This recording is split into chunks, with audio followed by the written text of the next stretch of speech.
Meus queridos, nós que estamos aqui, nós retomamos depois de um tempo de descanso. Mês de janeiro, em nossa igreja, geralmente nós fazemos a EBD da família, aberto, temas pastorais, e foi uma bênção em janeiro termos os irmãos compartilhando da mensagem, embora um tempo remoto, mas fomos edificados pelas pregações dos irmãos presbíteros, diáconos da igreja, tanto pela manhã quanto pela noite. Foi uma bênção poder ter esses irmãos nos instruindo pela palavra.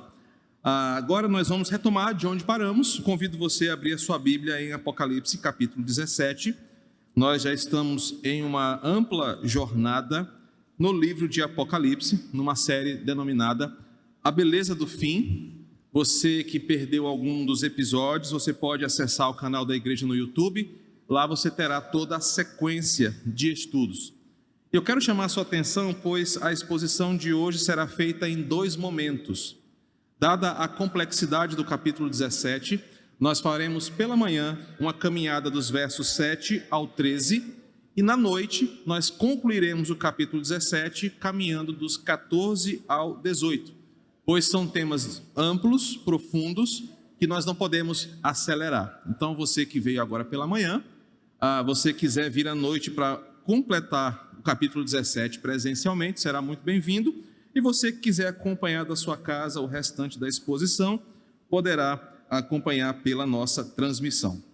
Diz assim os versos de 7 a 13. O anjo, porém, me disse: por que te admiraste? Eu estou lendo na revista e atualizada. Dir-te-ei o mistério da mulher e da besta que tem as 7 cabeças e os 10 chifres e que leva a mulher. A besta que viste não era e não é. Está para emergir do abismo e caminha para a destruição.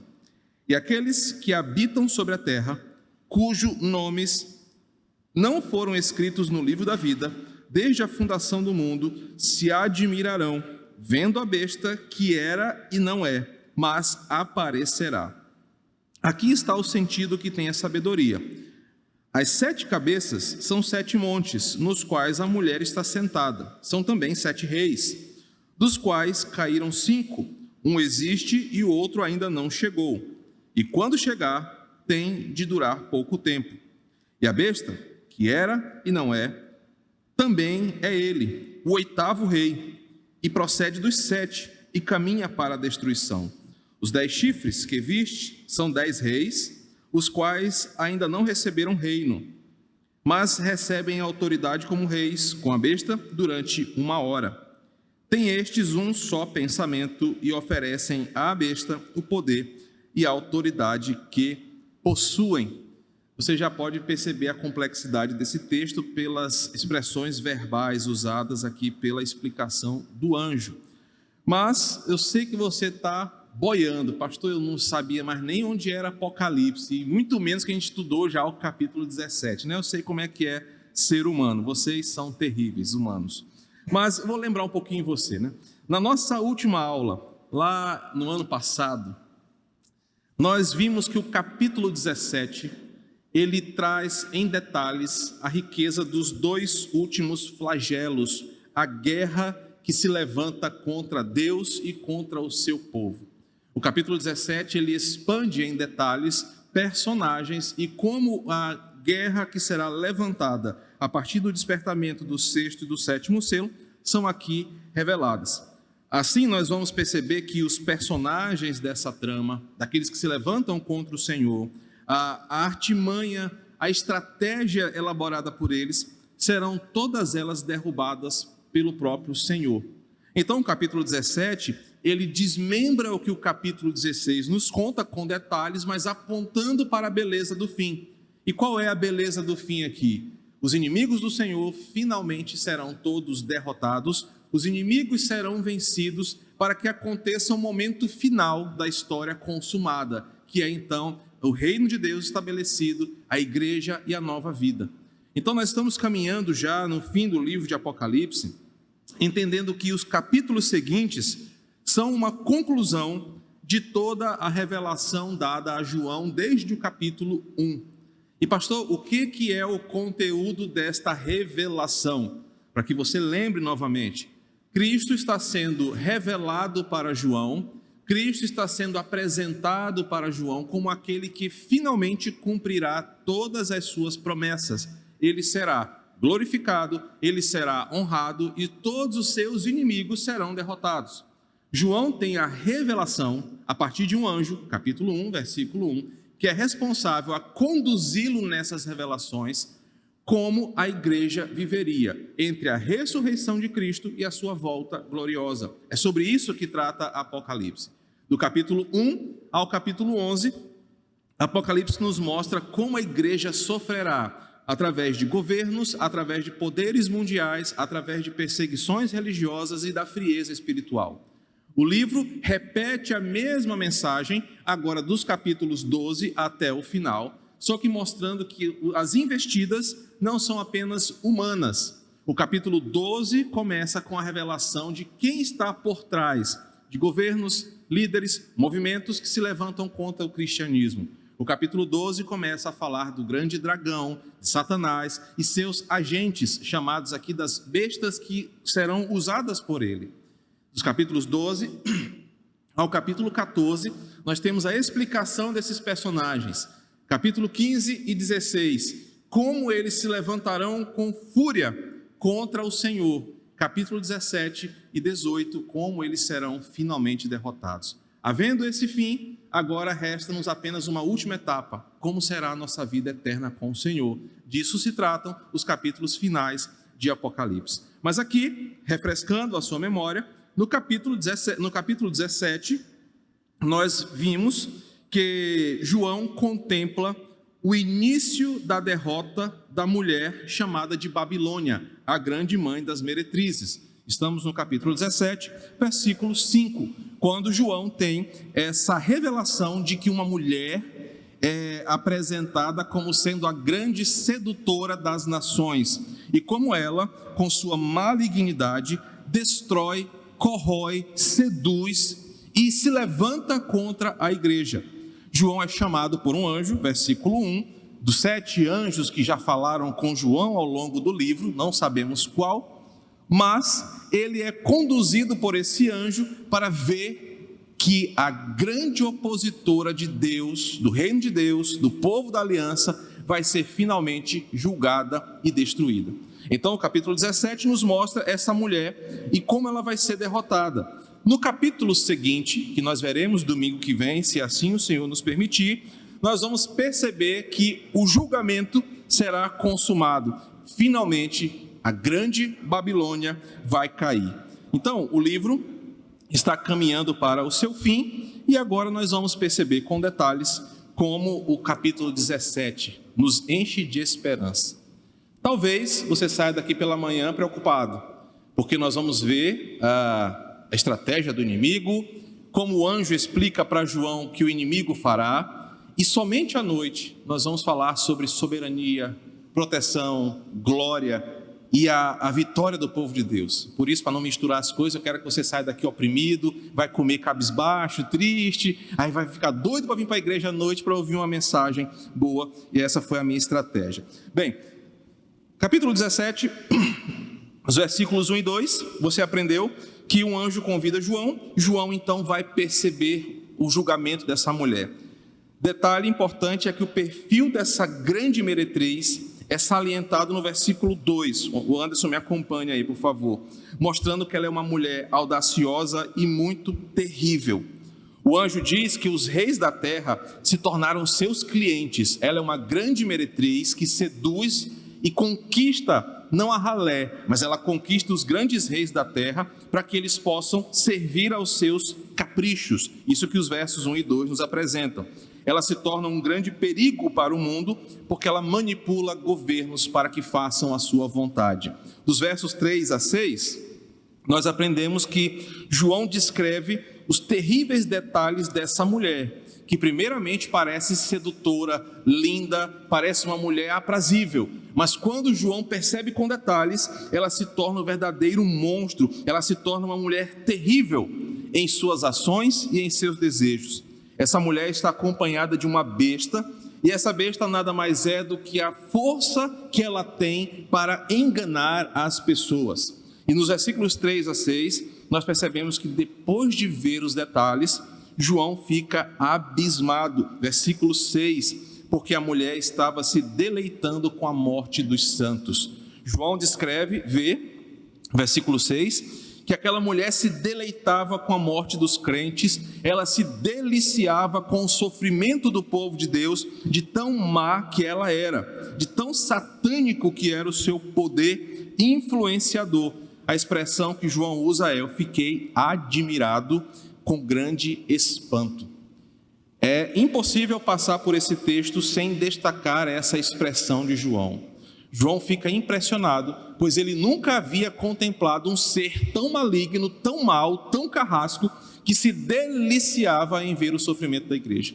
O texto dá uma pausa para dizer o seguinte: João viu aquilo e fica extasiado, admirado com tanta malignidade. E aí entra a nossa unidade de hoje, que eu dividi da seguinte maneira. Nós vamos perceber, dos versos 7 a 12, a explicação do anjo para o que João viu. Até o versículo 6, João só vê. Agora João vai entender o que ele está vendo. No verso 13, nós vamos ser convidados a perceber a intenção dos inimigos de Deus. À noite nós vamos falar, do verso 14, sobre a soberania de Cristo e da igreja.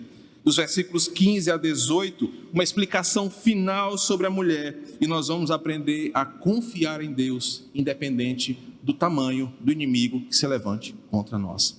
Vamos então partir para o versículo 7 e os seus detalhes.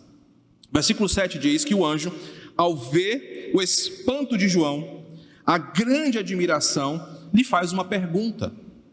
Mas a pergunta do anjo não se dá apenas como uma coisa que ele não sabia, vendo João se espantar. A pergunta do anjo soa mais ou menos como aquela pergunta retórica, que você não quer ouvir a resposta da pessoa, mas você quer trazer para ele alguma situação para tranquilizar ou levar para um sentido que você quer. Não é que o anjo não soubesse do espanto de João, mas perceba a ênfase da pergunta. O anjo pergunta assim: João, por que você está com esse medo todo? A pergunta do anjo soa mais como uma exortação. Qual é, João? Por que você está com esse espanto todo vendo isso aí? Por que você está com esse medo todo? João, você não lembra que lá, quando você estava mais jovem, adolescente, Jesus falou para você: não se turbe o vosso coração? João, você está vendo isso aqui e está assustado com o que você está vendo? Esse é o teor da pergunta do anjo. Fica calmo, cara, não fica atemorizado. Creia que as coisas que você está vendo serão para o seu bem. Então o anjo não pergunta para João como se ele não soubesse o que está acontecendo. A pergunta do anjo é: João, por que você está com medo, cara? Deixa eu te mostrar o que vai acontecer. Então, depois de tranquilizá-lo, o anjo passa a explicar em detalhes o que ele estava vendo. Não para que João ficasse mais espantado. Meu Deus, é isso que vai acontecer? Que é isso que acontece com muitos crentes que não têm entendimento bíblico. Leem o Apocalipse e ficam com medo. Meu Deus, então é isso que vai acontecer? Nós estamos perdidos, o mundo vai acabar. O anjo pergunta para João: por que você está com medo? Se eu te trouxe aqui, é para você entender com clareza o sentido das coisas. E eu vou te explicar, porque essa é a minha tarefa aqui. Queridos, o verso 7 tem uma importante aplicação para a igreja. E é nessa aplicação que eu e você somos fortalecidos, igual o João aqui. Porque por vezes, nós estamos iguais ao apóstolo João, vendo as coisas acontecerem, contextualizando a situação, quando pensamos que a pandemia ia acabar, surge agora uma tensão entre Ucrânia e Rússia que vai envolver o preço do pão que você compra na padaria. Quando pensamos que era o fim da pandemia, já surge uma outra variante que é não sei o que lá. Antes achávamos que a vacina seria o fim da pandemia e não está servindo de nada. E todo mundo contaminado, e a igreja fechada. Nós estamos admirados e espantados com o rumo das coisas que elas estão tomando. Toda vez que você vai num posto de gasolina, você se sente roubado. Toda vez que você vai em algum lugar, os preços mudam. Só estou contextualizando para que você entenda que nós também, se não tivermos uma orientação bíblica, nós vamos ficar espantados com o rumo que as coisas estão tomando. Mas é nessa hora que o texto nos traz um alívio de alma, porque parece ser um versículo muito simples, é só uma pergunta e o anjo explica para ele. Mas observe, queridos, diante de tudo que nós estamos vivendo, Deus sempre está a nos perguntar quais são os nossos maiores temores e por que estamos com medo. Isso está explícito aqui. O anjo, a serviço do Senhor, olha para o temor de um humano, tendo revelações que ele não compreendia, e amando do Senhor, ele faz uma pergunta: por que você está admirado? Da mesma forma, quando nós estamos vivendo coisas que não compreendemos, pressionados por situações, o próprio Deus nos pergunta, através da sua palavra, através da igreja, através da nossa vida piedosa, por que estamos com medo? Por que nós estamos espantados? Quais são os nossos grandes temores? Em outras palavras, o Senhor sempre nos convida para compartilharmos com Ele as nossas emoções, os nossos anseios, os nossos temores.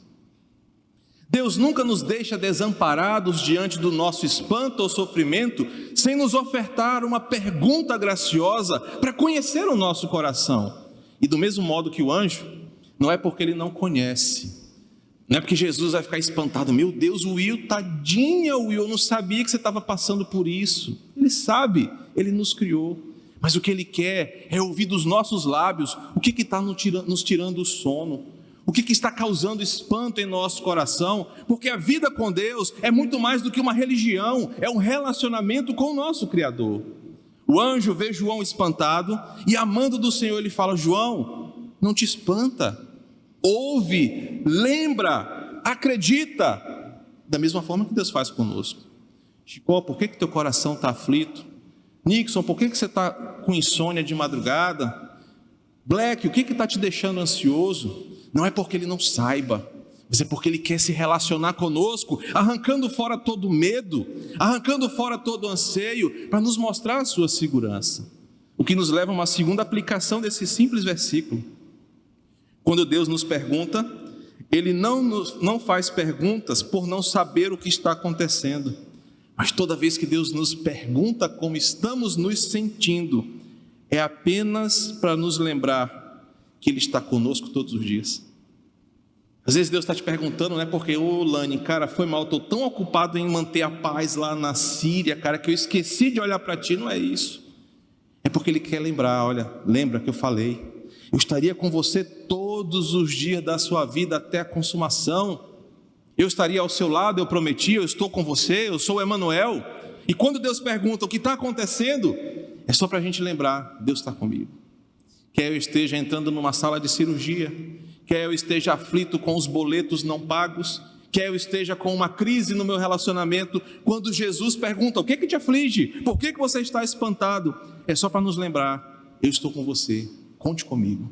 Uma terceira aplicação desse pequeno versículo é o que vem como resposta do anjo após a pergunta.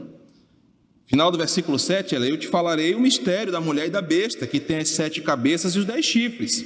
E a terceira aplicação é simples: somente a palavra de Deus tem o poder de nos orientar, explicar, tranquilizar, acalmar e sustentar o nosso coração no tempo difícil.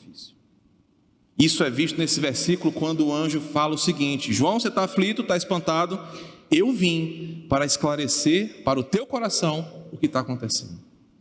O anjo não falou para João: João, vamos tentar entender a partir da astrologia, a partir do Feng Shui. Vamos tentar entrar em conexão com os astros para entender o que está acontecendo. Vamos ouvir os conspiracionistas. Vamos ouvir o pessoal da esquerda, da direita, vamos ouvir os teóricos, os filósofos de graduação, vamos ouvir os novos detentores do conhecimento que cantam funk, sertanejo e pop. Ele não fez nada disso. O anjo veio amando do Senhor, com a palavra do Senhor, para tranquilizar o coração de João.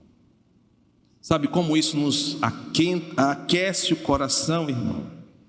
Você e eu só entenderemos os dias difíceis que vivemos se corrermos para a palavra, se ouvirmos a palavra, se buscarmos na palavra.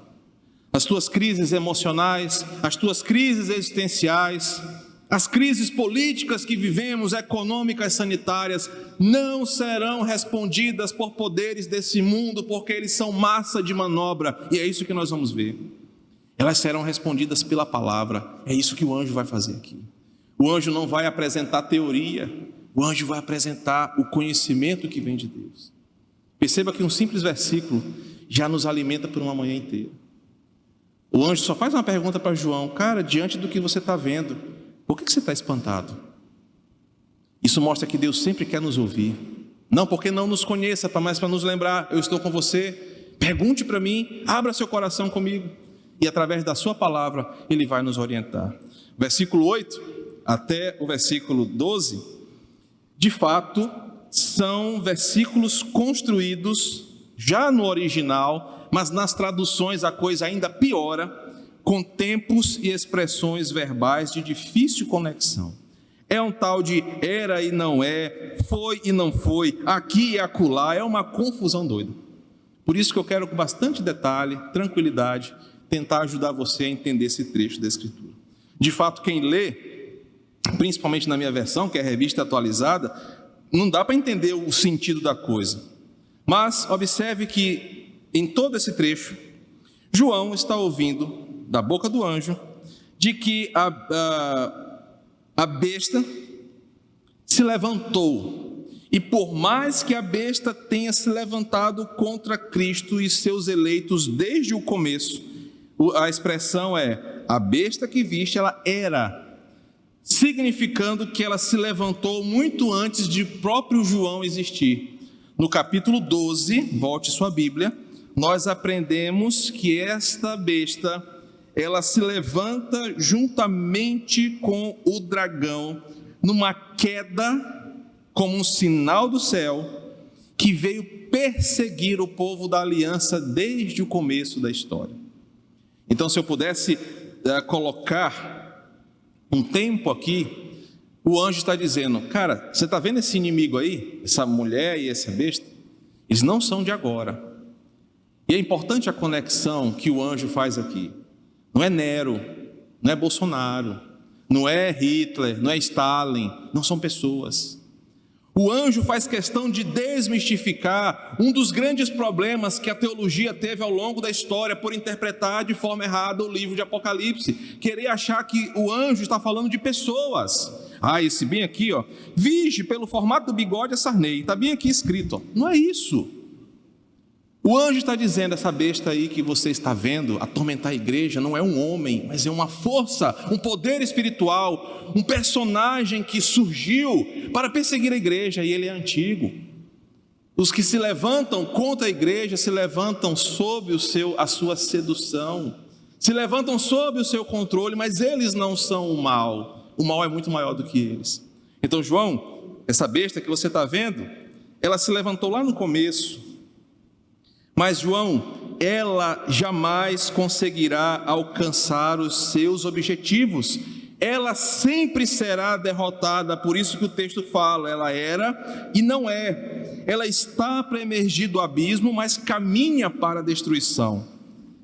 O anjo está dizendo para João o seguinte: embora essa besta esteja ativa há muito tempo, ela não vai durar para sempre, mas ela ainda vai se levantar com mais fúria.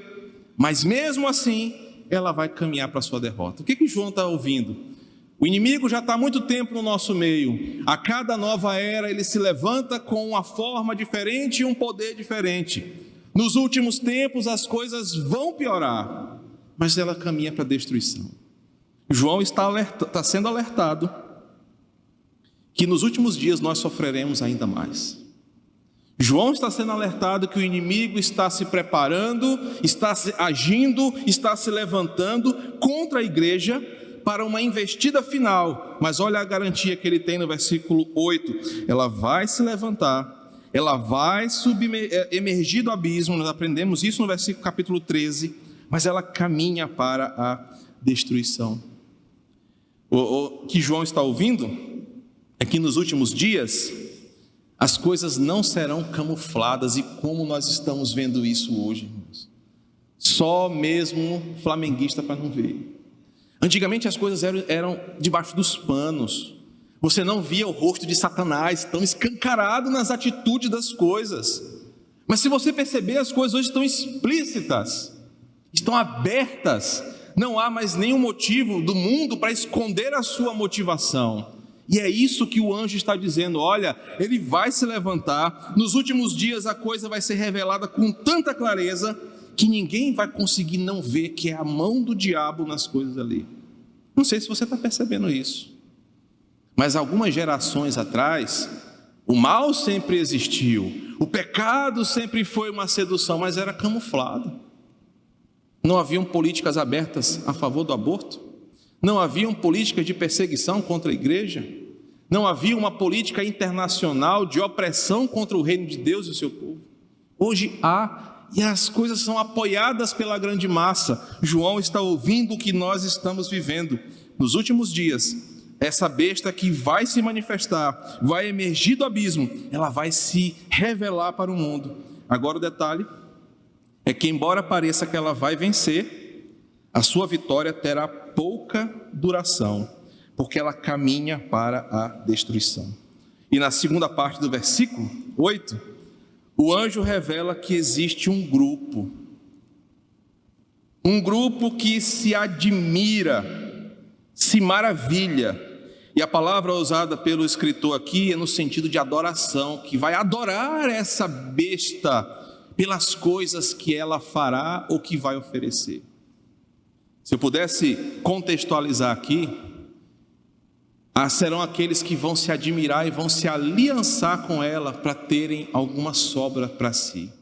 A palavra usada pelo escritor aqui dá a ideia de que algumas pessoas vão se admirar tanto do poder, da intenção, da influência dessa besta, que não vão lutar contra. Eles vão adorar no sentido de: olha, eu estou contigo, mas o que eu ganho em troca? Isso explica esse bando de pastor pilantra que se vende. Isso explica esse monte de escândalo que nós vimos nas igrejas, dentro do povo de Deus, com alianças políticas complicadas. Isso explica o coração meu e seu, que negocia com o mundo, achando que coisa que era pecado antigamente não é mais hoje, porque Deus mudou. Isso explica por que as pessoas apoiam as políticas contra o evangelho, porque elas querem ganhar alguma coisa. Isso explica por que governador, prefeito, vereador, deputado, senador não são messias, não terão poderes redentivos sobre nós, porque eles vão fazer alianças que eles sejam favorecidos. Bobos são aqueles que depositam sua esperança nesses homens. Isso explica por que o mundo está cada vez mais se firmando com a besta, porque as pessoas ficarão admiradas. Mas observem que o anjo esclarece para João. O anjo mostra que os admiradores da besta, que não são os abestados, mas poderiam ser, são aqueles que se tornaram opositores do evangelho, aqueles que não se dobram ou não dobraram os seus corações ao Senhor por rebeldia, porque eles preferem as coisas que o mundo dá. Eles preferem as coisas que o mundo oferece, porque na cabeça deles é uma vantagem, na cabeça deles é uma bênção. Observe que esses inimigos que João vai ouvir aqui da boca do anjo, o Senhor já os conhece. Ouça o que o anjo diz: e aqueles que habitam sobre a terra, cujos nomes não foram escritos no livro da vida, desde a fundação do mundo, se admirarão, vendo a besta que era e não é, mas aparecerá. Aqui temos uma revelação: esses inimigos de Deus, eles não pegam o Senhor de surpresa, porque eles já tiveram seu fim decretado mesmo antes de nascer. O texto fala que é desde a fundação do mundo. E como posso aplicar aqui para nós, é que não se espante de que Deus já sabia os que vão ser condenados eternamente, mas na mesma medida os que serão salvos eternamente. Isso aqui para um calvinista é uma sobremesa maravilhosa, igual um suco de manga gelado com pudim. Isso me dá tranquilidade. A minha salvação não depende de mim, a minha condenação não depende de mim. Mas eu não quero abordar esse aspecto do texto, embora aqui nós temos um grande ensinamento para nós. Os inimigos do Senhor, eles o conhecem um a um, já tiveram seu fim decretado, e ai daqueles que não estão escritos no livro da vida do Senhor, porque ninguém pode colocá-los lá.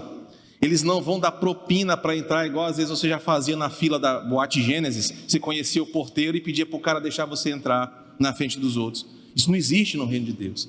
Quem não está escrito no livro da vida é inimigo de Deus, não é amigo do evangelho. Não vai entrar porque a esposa é crente, não vai entrar porque o filho está orando. Se ele não foi eleito, ele vai para o inferno e ponto final. Doa a quem doer. Não vai mudar porque você não concorda. Ah, pastor, mas eu não concordo com isso. Vai reclamar com Deus, eu não quero ouvir sua reclamação. Só que o texto diz que os inimigos do Senhor, eles conhecem desde a fundação do mundo, já tiveram seu fim decretado e não há quem mude isso. Mas o texto nos ensina uma verdade. O outro lado da coisa. Existe um livro da vida. Um livro cujos nomes dos salvos estão escritos um a um. E isso confirma o nosso destino eterno. Aqueles que estão lá escritos estão destinados à salvação, independentemente das forças desse mundo contra eles, independentemente de tudo que esse mundo possa fazer, porque foi o próprio Deus que escreveu esse livro. Isso nos leva a muitas implicações. Uma delas é que nada pode apagar os seus nomes, nem mesmo o seu pecado. Uma outra aplicação importante para nós é que aqueles que estão escritos nesse livro, ao saberem dessa verdade, honram o Senhor que escreveu o seu nome. Por isso que João, o mesmo João vai dizer, olha, dá para saber quem é crente. Não é só dizer o seguinte, eu estou com meu nome no livro da vida, vou cair na catrevagem e pronto. Isso só prova que você nunca teve seu nome aqui. Porque ao conhecer essa graça salvadora, o que você faz é em retribuição, em não poder pagar por isso, você anda na lei do Senhor. É só você ler João, aquele que me ama, guarda os meus mandamentos. A primeira carta de João ensina que aquele que é nascido de novo ama o Senhor e repudia o pecado. Aí vem um bando de crente que quer me enganar, dizendo que é crente, mas não vive como crente. Você está se iludindo. Porque a característica do salvo, o próprio texto diz, é não admirar as coisas da besta. E sabe como é que dá para ver quando um crente é de verdade ou não? O versículo 8 me ensina. Quando você percebe um pseudo-crente admirado das coisas da besta, adorando as coisas da besta, vivendo as coisas desse mundo e vem com papo, não, mas eu sou crente, a própria Bíblia condena você. O verdadeiro crente aqui não se submete aos encantos da besta. Então, aquele crente que vem com papo de que não, eu vou para o céu e não sei o quê, mas não mostra fruto no seu coração, está enganado duas vezes. É pior do que um mundano, porque não aproveita nem a desgraça desse mundo e vai sofrer na eternidade.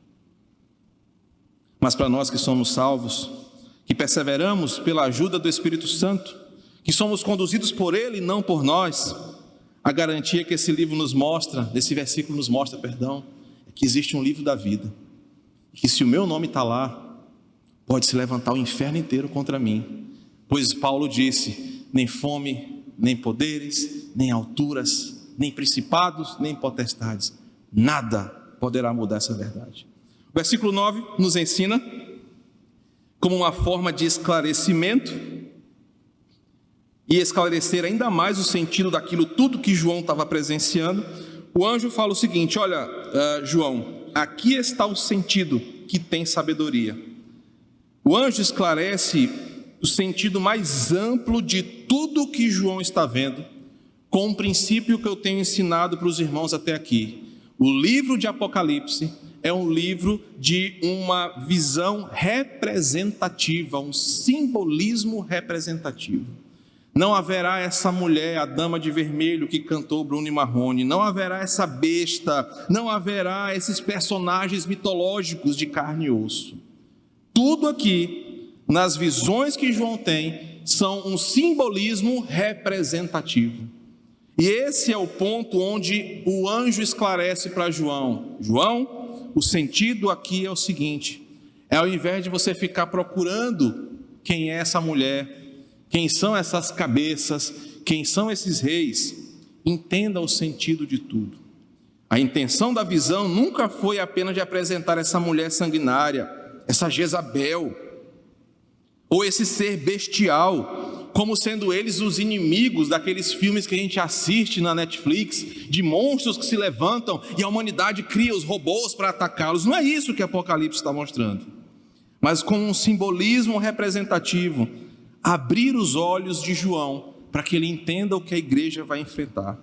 O anjo agora vai interpretar cada detalhe daquela visão, abrindo o entendimento de João. Agora, preste atenção nisso. O que eu faço todo domingo aqui? O que nós fazemos toda vez que assumimos o púlpito?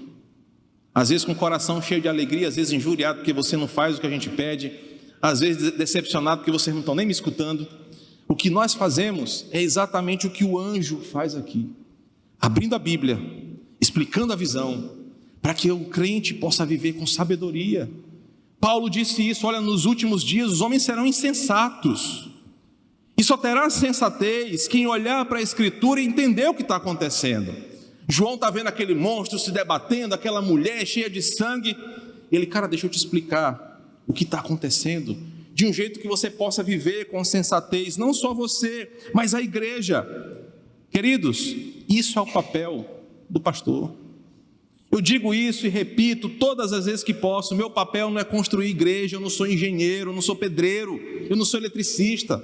Meu papel não é ficar pagando conta, eu não sou contador, office boy, não sou nada disso. Eu fui chamado para explicar a palavra, para orar pela sua vida, para lhe dar um sentido bíblico para tudo. O que o anjo está fazendo é o que o pastor faz, é que um crente faz. Quando olha a Escritura, ele vê o mundo e entende: cara, então é assim que eu tenho que viver. Agora, para isso, eu preciso da Escritura, porque a realidade só pode ser explicada por alguém que estuda a Bíblia, por alguém que prega a Bíblia, por alguém que ouve a Bíblia. Por isso, coitadas são aquelas igrejas que o pastor tem que fazer tudo: abrir a igreja, desativar o alarme, afinar instrumento, fazer ligação da câmera, ser o primeiro a chegar e o último a sair, fazendo obra, crescendo igreja, mas não tem tempo de sentar e estudar. Oferece um pasto seco para as suas ovelhas. Bendita é a igreja que tem um corpo de diáconos. Na nossa igreja são diáconos, liderança pastoral que prega a palavra. Como eu disse, no auge do meu Covid, Lely pôde entender o que é sofrimento me vendo com Covid naquele quarto. Falei: eu posso partir, porque eu sei que na nossa igreja homens piedosos assumirão o púlpito com a mesma qualidade que eu, e até mais, né? Porque depois o pessoal: pastor, que tal a gente colocar o Igor e o Cícero como pastor da igreja, se aposentar logo e tal? Você vai: não, tá bom, já deu. Isso mostra quão abençoados nós somos, quando nós ouvimos a palavra, quando a Bíblia nos ensina a viver a realidade, mas isso só pode quando ela vem de Deus. Por isso você, meu irmão que está aqui, você que está na transmissão, se sinta privilegiado quando a Bíblia te dá o caminho para seguir, mas se sinta um miserável quando você peca sabendo o que deveria fazer e não faz porque você é aprisionado ao seu pecado. Não venha responsabilizar o pastor, não venha responsabilizar a igreja, não venha responsabilizar o seu coração, que é preso ao pecado. Então, o anjo agora no versículo 9 vai dizer o seguinte: olha, você está vendo isso aqui? O número 7 não é um número literal, nós já aprendemos isso, mas sim dá a ideia de que uma totalidade expressiva vai se levantar. Muitas pessoas se perdem achando que o número 7 é uma coisa mística, esotérica, mas é uma linguagem cultural que explica um sentido. O que o anjo está dizendo é: as 7 cabeças, que são 7 reis, simplesmente são poderes totais. Aí caiu até uma caneta ali. Note que a mulher está sentada nessas 7 cabeças, dando a ideia o seguinte: onde tiver um poder, lá ela vai estar. Ou seja, onde tiver um ser humano governando com poder sobre outras pessoas, lá estará a influência maligna contra o Senhor. Por isso o problema não é São Luís, o problema não é o Nordeste, o problema é o ser humano que tem o seu coração seduzido pelo pecado. João está vendo a influência dessa mulher no Brasil, na Suíça, na Alemanha, na Europa, em qualquer lugar. Porque o nosso problema não é geográfico. Não é mais difícil ser crente aqui do que ser crente em São Paulo, e vice-versa.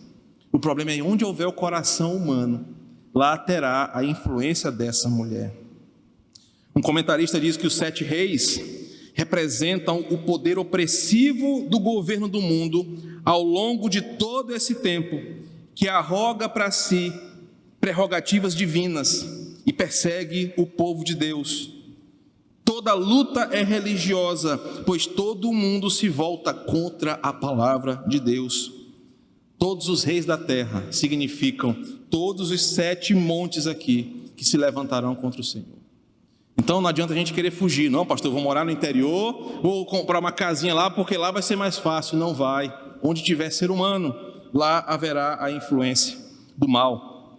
Então nós podemos concluir que o anjo mostra a João que a besta não é um ser mitológico, que a besta não é ou uma pessoa que está aqui sem ser revelada, mas a besta aqui é um poder transtemporal, simbólico, que explica como os poderes desse mundo agem influenciados por essa mulher que se levanta contra o povo de Deus. Por isso, se você está entronizando um governador, um representante federal mais do que o outro, não se iluda. Onde houver um ser humano não salvo em Cristo Jesus, a sua mente está sendo seduzida e governada por essa mulher. Infelizmente, sempre trocamos 6 por meia dúzia, porque todos eles têm o seu coração comprometido com a mulher que se levanta contra Deus. No tempo de Apocalipse, a besta poderia ser Roma, mas hoje poderia ser outra coisa, mas todos da mesma forma voltados contra o Senhor. Agora, para terminar, dos versos de 10 a 13, nós temos ainda uma explicação importante. E ele vai dizer agora, olha, existe uma sequência, 5 já caíram, 1 ainda não chegou, quando chegar vai durar tempo. A besta que não era ela é o 8º, aí começa a complicar ainda mais. Na minha época de criança, acho que na época do Júnior, Chicote, tinha 9 fora. Essa moçada não sabe o que é isso, tabuada era 9 fora, não sei quem aprendeu isso aqui, só quem é da minha geração, para trás, né? O 9 fora. Dá um balaio de gato doido aqui. Pastor, como é que é isso? 5 caíram, está aparecendo os 5 títulos que às vezes que o Vasco caiu, não dá para entender mais nada. Deixa eu tentar ajudar você aqui. Das muitas tentativas de interpretar este versículo, e olha que eu passei 2 semanas lendo isso aqui, tudo que era comentário que eu poderia alcançar. Muita gente tropeça em tentar explicar isso aqui, porque nós temos algumas explicações mais comuns. Por exemplo, muitos afirmam que os 5 reis que caíram aqui foram 5 impérios que caíram antes de João: Egito, Assíria, Babilônia, Pérsia e Grécia, sendo que Roma era o 6º e o 7º. Só que essa interpretação é muito falha, por isso não deve ser entendida. Por quê? Porque quando nós lemos o texto, ele vai dizer que 5 caíram, 1 existe, mas ainda um outro chegou, e quando chegar vai durar muito tempo. Então, se é para ser literal, o que daria para entender é: 5 impérios caíram, o 6º era Roma, e teria apenas mais um império que não duraria muito para chegar ao fim. O ponto é, já se levantaram outros grandes impérios globais depois de Roma, e o fim não chegou. Então não dá para dizer que são impérios que se levantaram e que fecharam, porque isso deixa muita lacuna na nossa interpretação. Há aqueles que, por conta de uma interpretação histórica de Apocalipse, literalmente histórica, acham que João está falando de 5 imperadores antes do seu tempo e de mais 2 que se levantariam, que começa lá em Júlio César e termina em Domiciano no ano 96. O problema é que homens, líderes globais, já se levantaram, e às vezes com maiores poderes do que os próprios imperadores romanos, e o mundo não acabou. Então, achar que esses reis são pessoas também tem um problema, porque vários homens se levantaram com fama mundial, fizeram talvez mais mal do que os imperadores romanos, e o final não chegou. Então, essa interpretação não se sustenta, e não é a que eu defendo e acredito de Apocalipse. Agora, como temos aprendido até aqui, um dos recursos mais usados em Apocalipse é o simbolismo representativo. E se nós começamos com isso, temos que caminhar com isso ao longo de todo o livro. E como que isso se aplica aqui? da seguinte maneira: durante a história, líderes e impérios se levantarão seduzidos pela mulher para lutar contra o reino de Deus. A ideia que o anjo dá é o seguinte: dentro de uma linha de tempo, 2/3 já aconteceu da história e temos ainda uma etapa a ser vivida. Nessa etapa vivida, reinos se levantaram no passado, estão atuantes no presente e ainda existirão até o final, mas vão cair. Quem são essas pessoas? Nós não sabemos. Quem são esses poderes? Nós não temos que dar nome a eles, apenas entender o que o texto vai nos explicar no versículo seguinte. O 8º rei, a besta, que também é relatada aqui como procedente dos 7, ou seja, ela tem a mesma natureza, ela é satânica igual a eles, entretanto ela é pior do que eles. O que o anjo está explicando? João, ao longo da história da igreja, se levantarão poderes de tempos em tempos, mas você não tem que ficar caçando, dando nome aos bois, você vai viver isso. Uns vão se levantar, outros vão existir, outros vão se levantar no futuro, mas vão cair. Mas se levantará um poder quando a coisa estiver indo para o final, e quando isso acontecer, a sua crueldade, a sua malignidade, o seu poder vai aparecer, versículo 10, mas vai durar pouco tempo. Versículo 11, caminhará para a destruição. O que o coração de João está sendo tranquilizado? Olha, não viveremos alegrias nessa vida durante muito tempo. A igreja não vai viver plenitude de paz aqui. Irmãos, que bênção isso acontecer, para que isso nos lembre que o céu não é aqui. João está sendo alertado de que nós viveremos aflições nesse mundo e que elas vão existir até o fim. Umas serão piores, outras serão mais brandas, mas nós sempre seremos lembrados que o mundo caído e os seus poderes estarão contra o povo de Deus.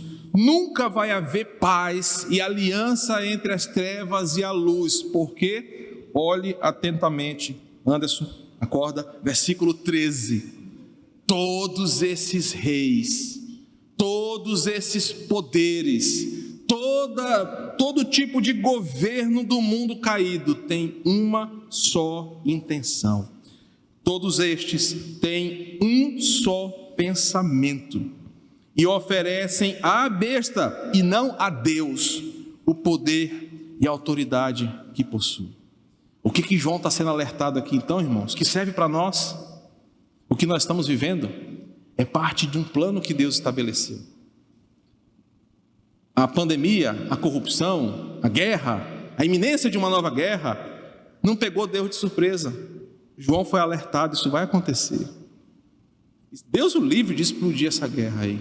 Mas se acontecer, João foi alertado que nós passaríamos por isso. Por quê? Os governos desse mundo estão voltados para adorar a besta, e a igreja vai sofrer na mão deles. Então não acredite nessa balela, dessa teologia de prosperidade, não acredite nessa hipocrisia desses neoapóstolos, desses pastores picaretas que pregam um evangelho que desassocia a perseguição, o sofrimento da própria caminhada com Cristo. É ilusório acreditar que o evangelho nos omite ou nos afasta de um plano que é anterior a nós mesmos. Nós estamos aqui para sofrer como o nosso Senhor sofreu. Faz parte da trajetória da igreja sofrer na mão desses poderes, porque nós vamos aprender hoje à noite que Deus vai usar isso aqui contra eles mesmos. E você sai daqui hoje de manhã é o seguinte: rapaz, o bicho está pegando, ó. Mas você vai sair daqui à noite dizendo, com a certeza que o versículo 14 nos tem. É o texto que eu mais amo em Apocalipse. Pelejarão contra o Cordeiro, e o Cordeiro os vencerá, pois é o Senhor dos senhores e Rei dos reis. E para ainda nos emocionar, o versículo diz: vencerão também os chamados, eleitos e fiéis que se acham com ele. A primeira parte nos coloca num cenário caótico, mas no versículo 14 vem como um pé na porta dizendo: pode se levantar o inferno inteiro, eles não vão vencer. O inferno inteiro pode se levantar contra o próprio Brian, o próprio David, mas eles não vão vencer, porque quem vence por nós é chamado de Senhor dos Senhores. Mas isso aí é assunto para a noite. Deus te abençoe com essa pequena exposição de Apocalipse do 7 ao 13. Vamos orar? Senhor, graça te damos pela tua palavra, que dá sentido às coisas, que nos traz a verdadeira sabedoria, que nos explica a realidade do mundo que vivemos. Obrigado que a tua palavra ela serve para nós como um farol que ilumina os dias trevosos que vivemos. Obrigado porque na experiência de João com esse anjo, nós aprendemos que o Senhor faz questão de revelar ao teu povo a verdade sobre os fatos que só a tua palavra pode trazer. Somos agraciados por isso, porque diante de nós temos um livro que nos ensina a viver não só nessa terra, mas em toda a eternidade, sabendo enxergar com clareza tudo o que vivemos. Obrigado, Senhor, pela garantia que a tua palavra nos dá. Obrigado pela preocupação que o Senhor tem em saber o que nós estamos espantados e admirados. Obrigado, Senhor, porque sempre que abrimos a tua palavra e a ouvimos com clareza, nós temos explicações do alto para saber viver, saber lutar, saber morrer. Obrigado por tudo, Senhor. E que à noite, olhando para os versos 14 ao 18, saiamos daqui alegres em Ti, pois saber que maior é o que está em nós do que o que está no mundo. Que o Senhor nos abençoe, em nome de Jesus. Amém.